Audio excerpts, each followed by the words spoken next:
junto à disciplina de artes, na graduação de pedagogia da Universidade Federal de Alfenas, a Unifal, na modalidade EAD. Então tá, vamos lá.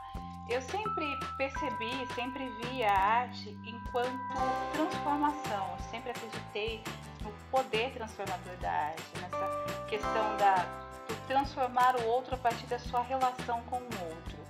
Mas, verdadeiramente, eu nunca havia pensado em como colocar esse processo junto à educação, principalmente a educação básica.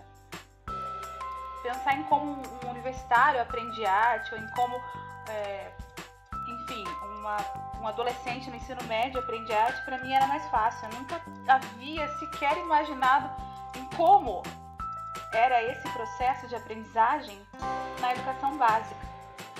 E como fazer esse processo um processo realmente significativo na educação básica.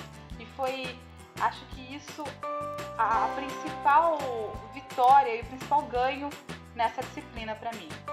Contudo, eu destaco aí todo um processo de descoberta e 3 grandes momentos. Então vamos falar rapidinho sobre cada um deles. Bom, o primeiro grande momento foi um momento de descoberta, quando eu conheci as tendências, né, pré-modernista, modernista e pós-modernista do ensino da arte, e quando eu pude entender de onde vinham algumas práticas que eu já tinha visto nas escolas. Então, da arte enquanto técnica que professores meus usavam, da arte como expressão, da arte como atividade, um total esvaziamento aí de conteúdo artístico mesmo, e finalmente na proposta da arte como conteúdo, como possibilidade de cognição. Esse então foi um grande momento de start, foi na verdade o despertar do olhar. Aí no segundo momento, a disciplina oportunizou a instrumentalização desse olhar. Beleza, como isso se deu? Isso se deu a partir de 3 momentos também, eu tô cheia dos 3 hoje. Então tá, o primeiro foi quando ela propôs aí a apresentação da proposta triangular, do ler, do contextualizar e do produzir arte. Isso foi incrível. Na sequência, ela mostrou uma maneira de fazer isso, e daí vem o como que eu comentei no início. Ela mostrou o percurso analítico aí na questão do trabalho com arte. Sobre esse aspecto eu gostaria de falar um pouquinho mais daqui a pouquinho. Daí o terceiro momento foi quando ela apresentou os museus enquanto, lógico, casas de memória e patrimônio histórico, patrimônio cultural, mas principalmente como casas e possibilidades de educação. E muitas vezes a gente acaba não aproveitando isso, né? Tá, agora vamos dar uma olhadinha naquele percurso analítico para mim, que foi a sacada da disciplina ao nos mostrar exatamente como é que a gente aprende arte, como a gente ensina arte na educação básica. É um segundo. Então vamos lá. O percurso analítico ele propõe o trabalho a partir de 3 grandes fases. Primeiro, ele ainda aposta na experiência fenomenológica, que é a exposição de uma obra a ser trabalhada com um grupo sem que essa obra seja diretamente mencionada pelo professor. Isso é bacana porque permite que o aluno e que o grupo acabe se apropriando disso sem qualquer tipo de intervenção. Ok, mas vamos agora às fases. A primeira fase compreende a leitura da obra. Nela, a gente vai trabalhar o que eu vejo, quais são as qualidades dessa obra, quais são as linhas, as cores, as texturas, as luzes. Vai trabalhar se o que eu vejo é original, ou seja, ela vai analisar o singular aí. Ela vai buscar trabalhar a reprodução e o original e vai possibilitar então a descoberta aí das grandes casas, dos museus, dos arquivos, dos acervos de arte. Nessa fase ainda eu vou classificar o que eu vejo.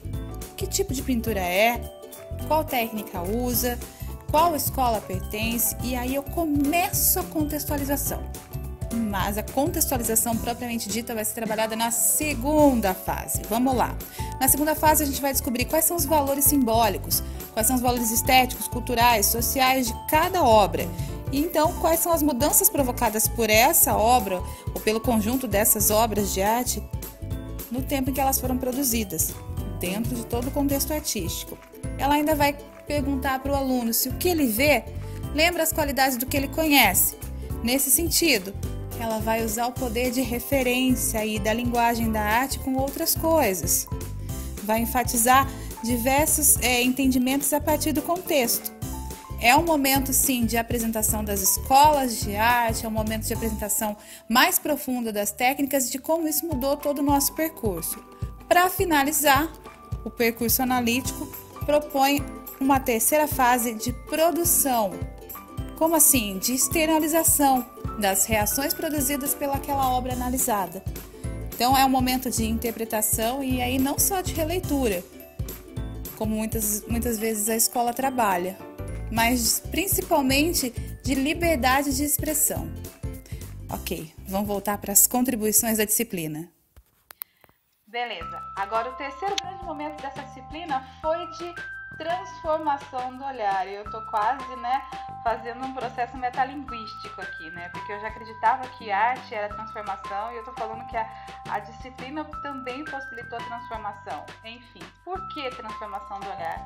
E quando ela oportunizou isso? No último módulo, quando ela propôs que fizéssemos aí uma reflexão sobre todo esse processo, ela acabou sintetizando tudo que a gente aprendeu, tudo que foi possível aprender. E nesse sentido, sim, ela transformou a nossa própria prática. Quer dizer, espero que tenha transformado, Então, eu posso responder assim, com tranquilidade. O que era arte para mim antes? Era transformação, mas eu não sabia de que modo fazer com que isso chegasse a ser transformação com as crianças, enfim, com a educação básica. O que mudou depois da disciplina? Eu sei como. O percurso analítico e todo o percurso que a gente percorreu nessa disciplina me instrumentalizou. Então, isso foi possível graças à disciplina? Com certeza. Eu acredito que agora, não só eu, mas todos os outros colegas, nós estejamos aptos aí a trabalhar a arte mais do que técnica, mais do que atividade, do que expressão e até mais do que conhecimento. Nós estejamos aptos a trabalhar a arte como transformação. E que é maior poder do que o poder transformador da arte? Bom, gente, é isso. Beijos, até a próxima.